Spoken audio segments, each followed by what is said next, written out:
लोक येऊन freely फिरतायत. Climate पहलगामचं आणि काश्मीरचं खूपच सुंदर आहे आणि काश्मीर माझ्या मते आता इंडियातला one of the safest place to travel आहे आणि आम्हाला काही इथे त्रास होत नाही. मला काश्मीरसाठी खूप जास्त ॲफिनिटी आहे कारण काश्मीर खूप सुंदर आहे. काश्मीरची लोकं खूप चांगली आहेत. पहलगाम येथे झालेल्या दहशतवादी हल्ल्याला 1 वर्ष पूर्ण होत आहेत. मी सध्या पहलगामच्या खासियत या रेस्टॉरंटच्या बाहेर आहे. खरं तर या रेस्टॉरंटची देखील एक खासियत आहे, ती म्हणजे वर्षभरापूर्वीच म्हणजेच पहलगामचा अटॅक होण्याच्या दरम्यान हे हॉटेल सुरू होणार होतं. मात्र या हल्ल्यानंतर हे हॉटेल सुरू करता आलं नाही. विशेष म्हणजे हे हॉटेल दुसरं तिसरं कुणी नाही तर एका मराठी माणसानं सुरू केलेलं आहे. माझ्यासोबत बातचीत करण्यासाठी या ठिकाणी हरीश काळेजी आहेत.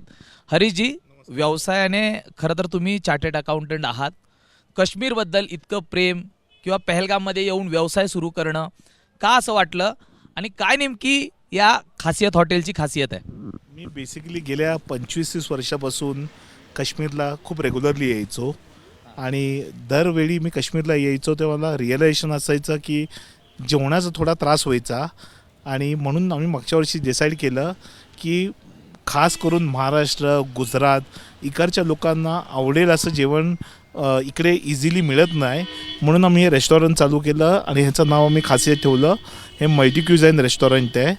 अनफॉर्च्युनेटली आमचं रेस्टॉरंटची ओपनिंग 24 एप्रिलला होणार होती आणि 22 एप्रिलला जेव्हा आमचा सगळा सेटअप रेडी झाला, आम्ही रेस्टॉरंट 1 दिवसांनी ओपन करणार होतो, त्यावेळी आम्ही इकडेच या जागेवर बसलो होतो आणि मागे आमच्या पहलगाम टेरर अटॅक झाला. त्याच्यानंतर ऑब्व्हियसली आम्हाला खूप त्रास झाला. आम्ही 10-15 दिवस स्टाफला इकडे ठेवलं. आम्हाला नंतर कळालं की सिच्युएशन चांगली नाही आहे. आम्ही स्टाफला परत पाठवलं आणि गेल्या 5 दिवसापूर्वी आम्ही हे रेस्टॉरंट परत चालू केलं आहे. आमचा पूर्वीचा सगळा स्टाफ आता इकडे आलेला आहे. टुरिझम एवढं काही वाढलं नाही आहे, पण ऑलमोस्ट 40% टुरिझम जे मागच्या वर्षी पहलगाम अटॅक अगोदरचं टुरिझम इकडे आहे. इकडे खूप चांगली सिक्युरिटी आहे. इकडे काही त्रास नाही आहे. लोक येऊन फ्रीली फिरतायत. क्लायमेट पहलगामचं आणि काश्मीरचं खूपच सुंदर आहे आणि काश्मीर माझ्या मते आता इंडियातला one of the safest place to travel आहे आणि आम्हाला काही इथे त्रास होत नाही. मला काश्मीरसाठी खूप जास्त ॲफिनिटी आहे कारण काश्मीर खूप सुंदर आहे. काश्मीरची लोकं खूप चांगली आहेत. म्हणजे तर मी थोडंसं तुम्हाला थांबवतो. वर्षभरापूर्वी आपण या खासियत या रेस्टॉरंटसाठी प्लॅनिंग केलं होतं. वर्षभर आपल्याला थांबावं लागलं.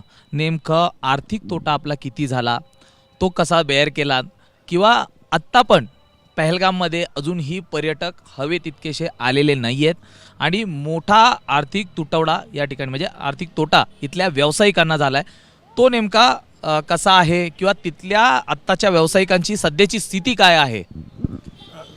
पहलगाम अटॅकनंतर धंद्यावर खूप इम्पॅक्ट झालेला आहे. लोकांना खूप नुकसान झालं आहे. मलाही खूप नुकसान झालं, पण लोकांनी एकमेकांना खूप मदत केली. इकडे बऱ्याच जणांनी रेंटल कमी केले. स्टाफ लोकांना कळालं की बिझनेस नाही आहे, लोकांनी सॅलरी कट घेतल्या आणि आम्ही सर्वाईव्ह केलं. आम्हाला हे माहिती होतं की काश्मीरमध्ये हे असे इन्सिडेंट खूप होतात आणि पण हा खूप मोठा इन्सिडेंट होता. पण आम्हाला गॅरंटी होती की 1-2 वर्षानंतर गोष्टी परत स्टेबल होतील, लोक यायला चालू होतील आणि आम्ही यावर्षी बघतोय की लोक परत इकडे येत आहेत. नुकसान नक्कीच सगळ्यांना झालं आहे. लोकांना खूप त्रास झालेला आहे, पण लोकांना माहिती आहे की हे जास्त वर्ष चालणार नाही.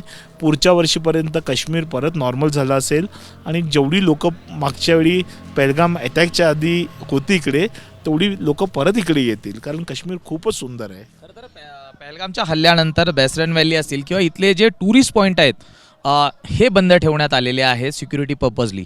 त्यामुळे आपला नेमका आता व्यवसाय कसा सुरू आहे किंवा काय नेमक्या अडचणी आता आपल्यासमोर वाटत आहेत आपल्याला? बेसिकली इकडचे मेन टुरिस्ट स्पॉट बंद असल्यामुळे पूर्वी लोक जेव्हा काश्मीरला यायचे तेव्हा ते 2 रात्र 3 रात्र पहलगामला राहायचे. आता पहलगामबद्दल लोकांना भीती वाटल्यामुळे लोक आता पहलगामला राहत नाही आहेत. लोक काश्मीरला यायला चालू झालेले आहेत. ते श्रीनगरला राहतात पण ते 1 डे ट्रिप करतात इकडे. तो लोक येतात, सकाळी जेवढे पॉईंट ओपन आहेत ते बघतात आणि मग संध्याकाळी परत जातात.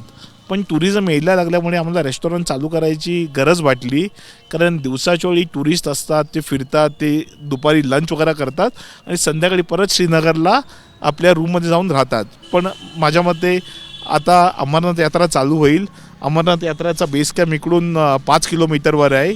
मग अमरनाथ यात्रेला जेवढी लोक येतील ते सगळे पहलगाममध्ये येऊन राहतात, हॉटेल्समध्ये जातात आणि पहलगाम माझ्या मते नेक्स्ट अमरनाथ यात्रापासून एकदम नॉर्मल होईल. आणि एकदा अमरनाथ यात्रेला लोक आली तर पहलगाम पुढच्या वर्षीपासून लोक इकडे येऊन राहायला पण चालू करतील. तर पहलगाम काश्मीरमधला एक खूपच लोकांना आवडणारी जागा आहे. श्रीनगरपेक्षा लोक पहलगाम आवडतात, लोकांना इकडे राहायला आवडतं आणि टुरिझम इकडे परत चालू होईल पुढच्या वर्षी. तर नक्कीच आपण पाहतोय की काळेसाहेब तर आहेतच, मात्र काश्मीरच्या शॉल या देखील तितक्याच फेमस आहेत. माझ्यासोबत अब्दुल साहेब आहेत, जे काश्मीरमधले मोठे काश्मीरी शॉलचे व्यापारी आहेत. त्यांच्याशी आपण बातचीत करणार आहोत की त्यांच्या एकूणच व्यवसायावरती कसा या ठिकाणी परिणाम जाणवलेला आहे. अब्दुल जी, क्या कहेंगे आप कश्मीर के बहुत बड़े कश्मीरी जो शॉल्स बनती है, जिनका आपका कारोबार है, क्या इफेक्ट हुआ है पहलगाम को होने के 1 साल बाद भी? आपको क्या नुकसान हुआ है? सर, अगर देखा जाए पूरी दुनिया जानते हैं कि कश्मीर का जो बेस है टूरिज़्म पे है. हमारा जो बेसिकली जो इनकम है कश्मीर के अंदर देखा जाए 80% लोगों की जो इनकम है वो टूरिज़्म पे है. जब टूरिज़्म नहीं रहेगा तो ऑलरेडी हमारा काम तो सबका बंद होना ही है, जाहिर सी बात है. सबका नुकसान होना है, गाड़ी वालों का नुकसान होना है. ऑलरेडी हमारा जैसे शाल फैक्ट्रीज़ है, मेरी खुद की, मेरा खुद के शाल व्यूवर्स है, मैं खुद शाल व्यूइंग करता हूँ खुद भी.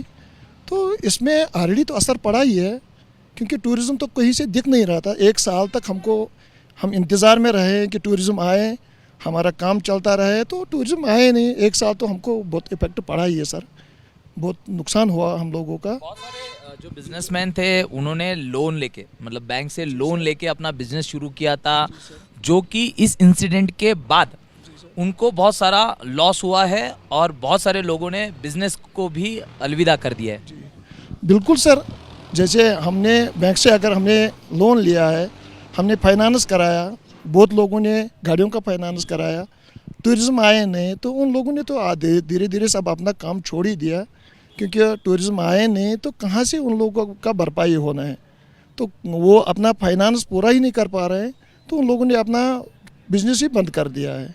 कारीगरों ने अपना काम छोड़ दिया. जब उनका घर नहीं चल रहा है, उनके घर में रोटियां नहीं बन रही है, जब उनके घर में सब्जी खाने के लिए पैसे नहीं आ रहे, तो कहाँ से वो लोग धंधा करेंगे, कहाँ से अपना बिजनेस करेंगे सर वो लोग.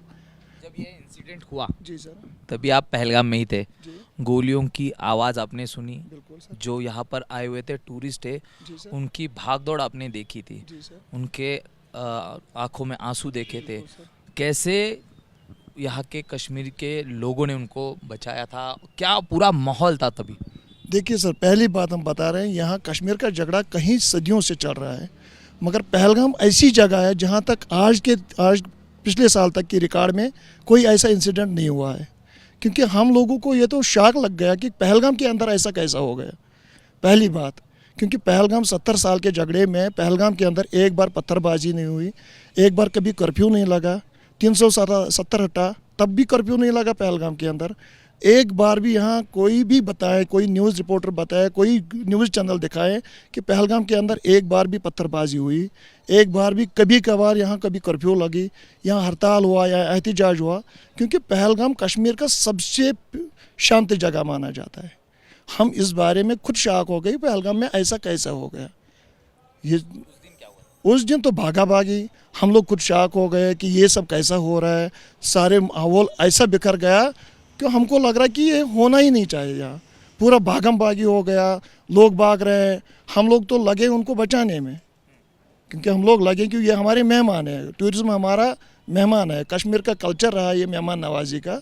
हमने बिजनेस को एक तरफा छोड़ के टूरिज़्म को बचाने में हम लोग लगे हैं, क्योंकि इनको बचाना हमारा फ़र्ज़ है, हमारा धर्म है, क्योंकि मेहमान को मेहमान नवाजी करना. लोगों को क्या अपील करोगे, वापस लोगों ने कश्मीर आना चाहिए कि? मैं यही लोगों को कहूँगा कि कश्मीर का जैसा जगह दुनिया भर में कहीं नहीं है, और ख़ासकर हमारा पहलगाम.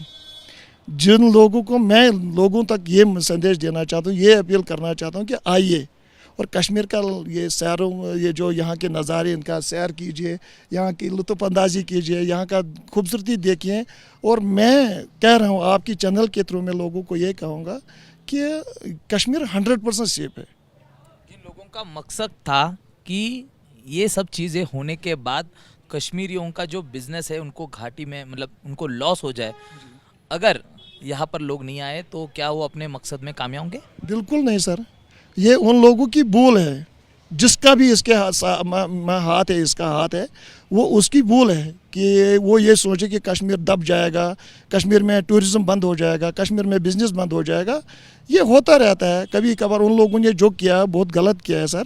मगर मैं लोगों को यही कहूँगा, आप लोग आइए, हम आपके इंतज़ार में बैठे हैं और हमारे बिज़नेस को प्रमोट कीजिए आप लोग।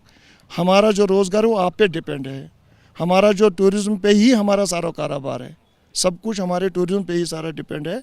आप लोग आइए और उन लोगों के सपनों को चोर कीजिए जिन लोगों ने ये सब किया है, उनको आप मुँह तोड़ जवाब दीजिए कि हमारा इंडिया है, हमारा कश्मीर है, हमें जाना चाहिए। हमें उनको जवाब देना चाहिए कि हमें कश्मीर जाना है। तर नक्कीच आपण पाहिलं तर ज्या दहशतवाद्यांचे जे काही मनसुबे होते, इथे टुरिझम आलं नाही पाहिजे, तर त्यांना यशस्वी होऊ देऊ नका।